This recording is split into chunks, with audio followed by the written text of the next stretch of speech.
Assalamualaikum warahmatullahi wabarakatuh. Dalam video ini kita akan membahas tentang biokimia dengan tema metabolisme, yaitu basic concept and design atau konsep dasar metabolisme dan desain. Referensinya ini aku pakai Burke dan kawan-kawan dari buku biochemistry atau biokimia, dan juga mungkin beberapa yang aku ambil dari PPT-nya Unair.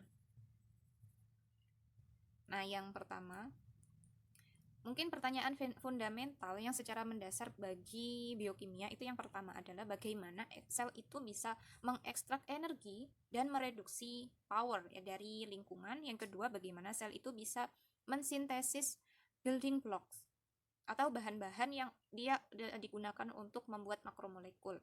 Kemudian nanti dari building blocks-nya itu akan dibuat untuk mensintesis makromolekulnya itu sendiri. Misalnya untuk membuat protein atau untuk mensintesis lipid dan lain sebagainya. Maka jawabannya adalah dengan metabolisme. Jadi di buku ini definisi dari metabolisme itu adalah suatu reaksi-reaksi kimia yang dia terangkai secara esensial, yang dia dimulai dari molekul tertentu dan dia dikonvert menjadi molekul yang lain dengan cara-cara yang sudah ditentukan.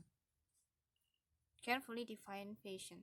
Kemudian selanjutnya, nah ini aku comot bagannya ini dari PPT-nya Unair, PPT dari kimia. Oh salah, sorry. Jadi dari katabolisme sama anabolisme ini diversus ya. Ada stage yang pertama, kalau katabolisme ini dia pakai yang warna merah. Kalau untuk anabolisme dia yang panah warna ungu. Nah, untuk stage yang pertama, buat katabolisme, dia diawali dari polimer-polimer ya. Misalnya kalau polimer itu contohnya protein, asam nukleat, polisakarida, dan juga lipid. Yang ini diambil dari mana? Ya dia bahan-bahan yang diambil dari makanan. Misalnya kalau kita sebagai manusia mendapat nutrisi itu dari makanan. Kemudian untuk stage yang kedua, polimer-polimer ini akan dipecah, dia dimetabolis di dalam tubuh, dan dia menjadi, misalnya kalau protein, dia monomernya adalah asam amino. Kalau asam nukleat, dia dipecah menjadi monomernya yaitu nukleotida. Kalau polisakarida, dia akan dipecah menjadi monomernya yaitu gula. Jadi gula nanti ada banyak sih ya. Misalnya dipecah menjadi glukosa atau menjadi fruktosa, galaktosa, dan lain sebagainya. Selanjutnya lipid. Lipid ini bisa dipecah, dia didegradasi menjadi fatty acid atau asam lemak dan juga gliserol. Selanjutnya, dari stage yang kedua tadi itu, monomer itu akan masuk ke dalam jalur metabolisme yang tertentu gitu ya. Misalnya glukosa itu bisa masuk ke dalam jalur glikolisis. Nah, dia akan menghasilkan suatu metabolic intermediate yaitu pirufat. Ya kan, produk dari glikolisis itu adalah pirufat. Kemudian bisa menghasilkan asetil CoA, itu adalah intermediate. Kemudian dari situ intermediate tadi dia akan bisa dipecah-pecah lagi menjadi molekul yang paling simple, yaitu H2O, CO2, dan NH3. Ini yang biasanya sisa-sisa metabolisme ini akan dikeluarkan dari tubuh. Dan dari katabolisme ini dia menghasilkan output energi. Sebaliknya kalau anabolisme maka dia akan menginput energi dan dia akan mensintesis ya building blocks dari simple small molecule H2O, CO2, NH3 itu kemudian akan disintesis menjadi intermediate ya. Ada berbagai macam intermediate.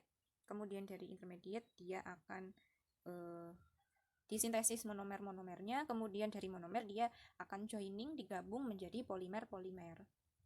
Atau secara singkatnya katabolisme itu ya kebalikan dari anabolisme. Kalau katabolisme dia untuk memecah-mecah polimer, anabolisme maka dia akan menyusun berbagai macam mikromolekul itu untuk menjadi polimer-polimer. Nah, selanjutnya katabolisme dan anabolisme itu jalurnya dia selalu berbeda. Kenapa? Yang pertama dia untuk ensure atau yang pertama dia untuk memastikan bahwa kedua jalur ini adalah menguntungkan secara termodinamik. Berarti kalau menguntungkan secara termodinamik, dia delta G-nya adalah negatif. Yang kedua, jalur itu bisa diregulasi secara resiprok. Maksudnya dia diregulasi secara resiprok adalah kedua jalur yang dia itu bertentangan atau berbalikan, dia akan diregulasi secara resiprok. Jadi dia tidak akan benar-benar on pada waktu dan tempat yang bersamaan. Jadi misalnya glikolisis dan gluconeogenesis, maka dia tidak akan benar-benar on atau tidak akan benar-benar berjalan pada waktu yang bersamaan dan tempat yang bersamaan. Bisa jadi mereka yang satunya on, satunya off, seperti itu. Bagaimana jalur-jalur yang spesifik itu, jalur metabolisme yang spesifik, contohnya glikolisis gitu ya, itu disusun dari reaksi-reaksi yang individual. Nah, jalur metabolisme yang spesifik itu harus memenuhi minimal 2 kriteria. Yang pertama, reaksi individual itu harus spesifik. Nah, spesifisitas dari reaksi-reaksi itu ditentukan oleh enzim. Dia disediakan oleh enzim. Jadi enzim yang akan berperan dalam menentukan spesifisitas. Yang kedua, satu set reaksi itu dalam satu jalur metabolisme itu harus menguntungkan secara termodinamik. Berarti delta G-nya juga harus harus negatif maksudnya. Nah, suatu reaksi itu bisa berlangsung secara spontan jika delta G itu adalah perubahan energi bebas. Nah, suatu reaksi akan berlangsung secara spontan jika delta G-nya negatif. Delta G untuk pembentukan produk C dan D ini adalah suatu formula dari delta G ya. Jadi dia delta G itu bergantung pada delta G standar RT ln CD per AB. Berarti dia ini bergantung pada nature-nya ya. Delta G suatu reaksi dia bergantung pada nature dari reaktan dan produknya atau sifat ya, karakter alamiah dari reaktan dan produknya. Kalau di sini berarti apa? Dia bergantung pada delta G standar. Terus kemudian dia bergantung pada CD dan AB. Ini adalah konsentrasi reaktan. Ini konsentrasi reaktannya AB dan konsentrasi produknya yaitu CD. Kalau kita ngomongin energi bebas Gibbs ya, sesuai tadi yang sudah kita bahas bahwa suatu reaksi itu akan berlangsung secara spontan jika energi bebas Gibbs-nya bernilai negatif. Nah, bagaimana jika ada reaksi yang delta G-nya bernilai positif? Maka jawabannya dia harus dikapel atau dia harus dirangkaikan. Contohnya adalah reaksi yang ada di bawah ini ya. Ini contoh aja. Misalnya suatu reaksi A diubah menjadi produk B dan C dan delta G standarnya ini adalah plus 21 kJ per mol atau plus 5 kilokalori per mol. Nah, karena ada tanda positif di sini berarti delta G-nya adalah positif. Sehingga dia unfavorable atau dia tidak menguntungkan secara termodinamik. Nah, bagaimana untuk mengatasi reaksi ini kalau dia misalnya ada di dalam jalur metabolisme? Maka dia harus dirangkaikan dengan reaksi yang lain. Contohnya ini adalah reaksi B menjadi produk D dengan delta G-nya adalah minus 34 kJ per mol.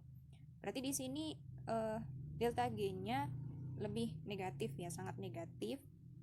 Sehingga untuk reaksi A menjadi produk C dan D, maka delta G-nya adalah negatif 13 kJ per mol. Jadi dia bisa menguntungkan secara termodinamik setelah dia dikapel atau dirangkaikan. Sebuah reaksi yang dia tidak menguntungkan secara termodinamik, dia dapat didorong atau digerakkan. Dia bisa digerakkan oleh reaksi yang lebih favorable atau reaksi yang menguntungkan secara termodinamik. Ya, ini yang dinamakan dengan reaksi-reaksi yang dikapel atau dirangkaikan. Oke, the end of the slide. Terima kasih untuk menonton video ini. Kita lanjutkan di part selanjutnya. Assalamualaikum warahmatullahi wabarakatuh.